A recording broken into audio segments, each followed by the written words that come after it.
You're about to watch a Trains Presents video. If you enjoy what you see, consider watching some of our other full-length videos. Hotspots, Horseshoe Curve, Tehachapi, Chicago Racetrack, and more. Locomotive, the video companion to our best-selling special issue. And a special collection from documentary producer Rich Lucken. All these and more are available from our website, kalmbachhobbystore.com.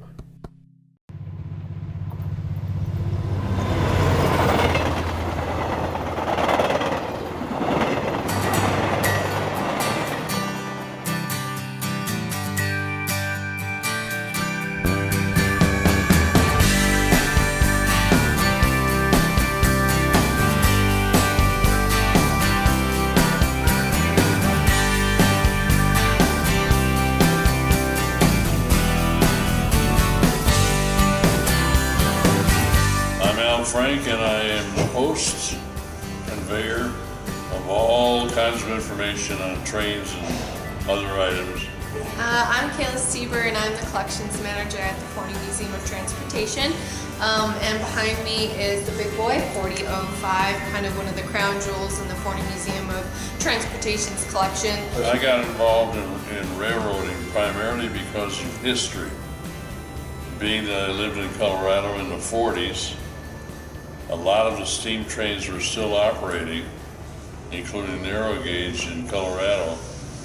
And as a youngster, it was fascinating to be able to, at that time I didn't know what history was going to provide in the future, but it was fascinating to see all this stuff working and operating in reality in real time.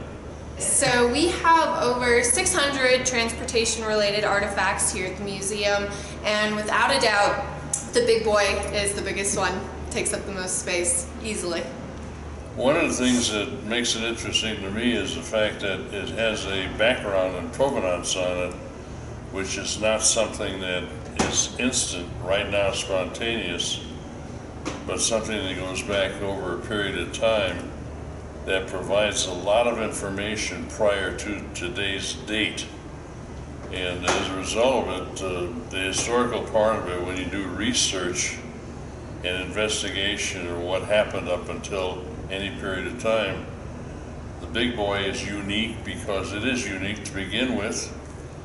It's one of our biggest attractions, if not the biggest attraction in our entire organization here, known worldwide.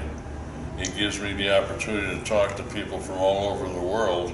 People always ask if the big boy's here, or when we go in, how do we get to the big boy? And it's kind of one of those things, you just tell them, go right in, and you really can't miss it. It's easily one of the first things you see, but folks travel here specifically to see the big boy. And that's what makes it fascinating about the big boy. It's a unique piece of museum equipment that is not. It has such a large expanse of background to it, historically as well as mechanically, design-wise, that allows you to have conversations with many different types of individuals with various degrees of interest.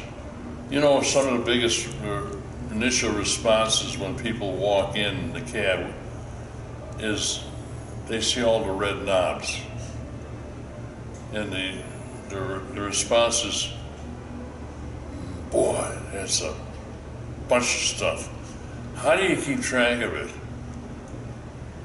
The last one said, well, you have them labeled, but I said, they weren't labeled then. So you go through the explanation of the basics of a locomotive on a big boy and how they operate. We are inside an enclosure. You do not have the perspective visually, if you were an artist or a photographer, that you would have outdoors. But you're in an enclosure that's more confined, but it also places you closer to all the mechanism and the mechanical different items, including the wheels, and the fact that at 200 feet it'll look one way, but when you walk up within 5 feet of the side of a big boy and you look down the length of it, it's immense. There's only 8 left in existence now. Ours is one of 2, house and doors, which is pretty unique. It's kind of a unique perspective to see the big boy up close and personal in a facility that's protected and everything.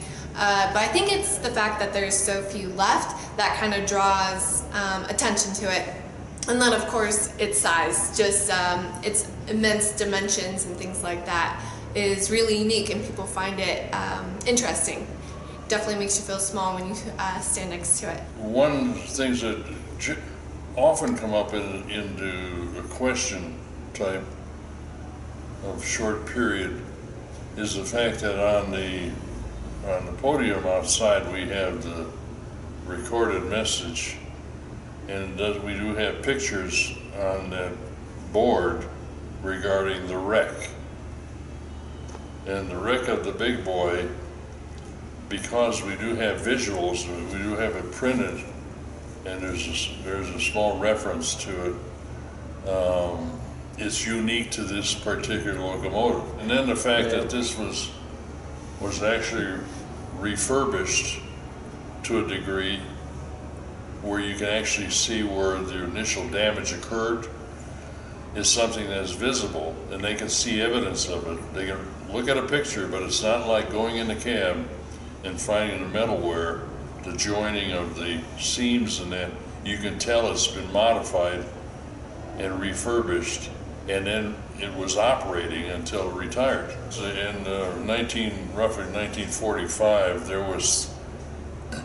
were threats of coal shortages, and as a result, there was some experimentation made in using oil in place of coal.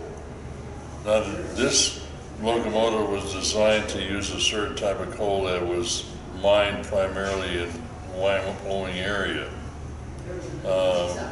So it wasn't carried all the way from Pennsylvania or some other area. So with the threat of the possible shortage of coal, the experimentation came into being, and then they changed the interior, modified the interior.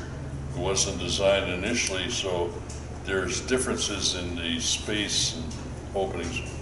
So they did modify it to accept an oil burning apparatus in the bottom and use it for a very short while, probably a year or less, because the coal shortage did not materialize like they contemplated. And second, the design of the interior of the firebox did not allow the crown sheet to become hot enough because of the distance of the flame to the crown sheet. So we do have a raised platform over here, so it gives folks a unique kind of eye-level perspective of the locomotive. And then you can walk down some steps, and we also have ramps for folks. And you can walk down, we call it our train pit, and then it's more, you're on the base level. You can stand next to the drive wheels or the dolly wheels, and kind of, it puts it into perspective how big it is. And like I said, folks can climb up into the cab of the big boy and see all the knobs and gears and levers and pulleys and things like that. Little things after a while, you can sit down and come up with 25 pages writing a little booklet as to little escapades that you have with different people of different ages, and how they approach this thing and why it's attractive, besides the fact that there obviously has been a lot of marketing going on about a big boy in a lot of different ways ever since Big Boy came on in being. So there's a big background. A 5629 out at the Railroad Museum doesn't mean nothing, but a big boy has an attraction and a name.